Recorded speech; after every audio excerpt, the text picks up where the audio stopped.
আওয়ামী লীগ স্বাধীনতা এনেছে, দেশের সবচেয়ে বেশি উন্নয়ন করেছে। তবে গণমানুষের দলটি বর্তমানে বেশি মাত্রায় আমলাতন্ত্র দ্বারা পরিচালিত হচ্ছে বলে মনে করেন রাজনৈতিক বিশ্লেষকরা।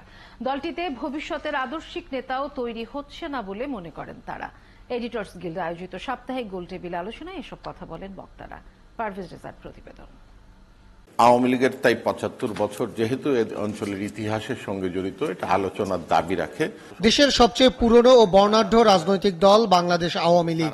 গত ৭৫ বছর দলটি অসাম্প্রদায়িক ও বাঙালি সংস্কৃতির ধারায় রাজনীতি করে দেশের স্বাধীনতা এনেছে, করেছে সবচেয়ে বেশি উন্নয়নও। কিন্তু বিগত বছরগুলোতে আদর্শিক সেই বিষয়গুলোর সাথে আওয়ামী লীগ অনেক বেশি ছাড় দিয়েছে বলে মনে করেন অনেকে। ডেভেলপমেন্ট বাংলাদেশে আর কোন পলিটিক্যাল পার্টি, ছোট হোক বড় হোক বা ক্ষুদ্র আকারের হোক, কোন দল ডেভেলপমেন্ট নিয়ে চিন্তা করে নাই। এইটা হচ্ছে অন্য দলের সঙ্গে আওয়ামী লীগের মৌলিক পার্থক্য। কম্প্রোমাইজ যখন শুরু করেন রাজনীতি, তখন কিন্তু কোথায় শেষ করবেন সেটা কিন্তু খুব মুশকিল। It's a dangerous part. Awami আমলাতন্ত্র, আমি বলবো যে আমলাতন্ত্র আওয়ামী লীগ, এইটাই হলো বড় কম্প্রোমাইজ। মুক্তিযুদ্ধের অপরাধীদের বিচারের মতন কঠিন দায়িত্ব পালন করতে গিয়ে আওয়ামী লীগকে তখন নাস্তিকের পার্টিতে সারা দেশে পরিচিত করানোর চেষ্টা যেটা করলো। কারণ ধর্ম নিয়ে যখন মানে আওয়ামী লীগকে বলা বলে চিৎ পটাং করে ফেলা সম্ভব হলো, তারপরে কিন্তু আওয়ামী লীগ তখনই বিভিন্ন শক্তির সঙ্গে কম্প্রোমাইজে গেল।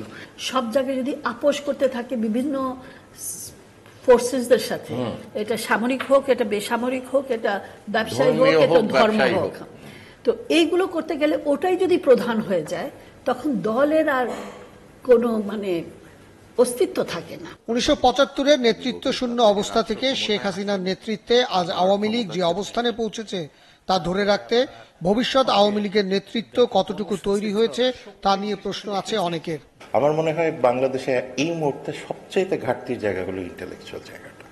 ফলে আপনি কোনো পলিটিক্যাল ইডিওলজি তৈরি করতে পারছেন না। ছাত্রলীগ বা যুবলীগ এদেরকে একটু যদি বসিয়ে পলিটিক্যাল ইডিওলজিটা কেন ছিল, কালচারাল রেভলিউশনটা কেন হলো, এবং পলিটিক্যাল সোসাইটি এই দুইটা অ্যাক্টরের সাথে কেন কাজ করেছে, তাহলে আমার ধারণা আপনি হতাশ হবেন। এখন জনগণের আওয়ামী লীগ কি আছে? এখন তো আওয়ামী লীগ হয়ে গেছে ব্যক্তি এবং গোষ্ঠী স্বার্থের আওয়ামী লীগ, আমলাদের আওয়ামী লীগ।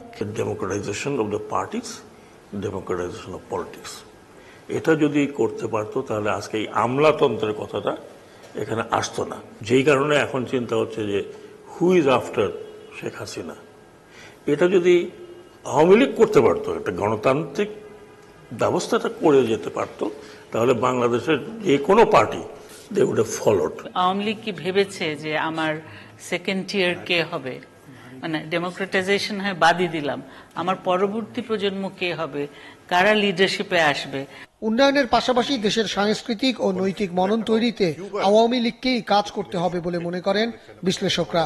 বঙ্গবন্ধু কন্যা তার জীবদ্দশাতেই আওয়ামী লীগকে তার আদর্শের ভিত্তিতে আবার পূর্ণাঙ্গভাবে প্রতিষ্ঠিত করে যাবেন এবং তার অবর্তমানে এক নতুন লিডারশিপ রেখে যাবেন, যারা সত্যি সত্যি বাঙালিয়ানা, অসাম্প্রদায়িকতা এবং সাধারণ মানুষের অর্থনৈতিক মুক্তি নিশ্চিত করবে। পারভেজ রেজা, ৭১, ঢাকা।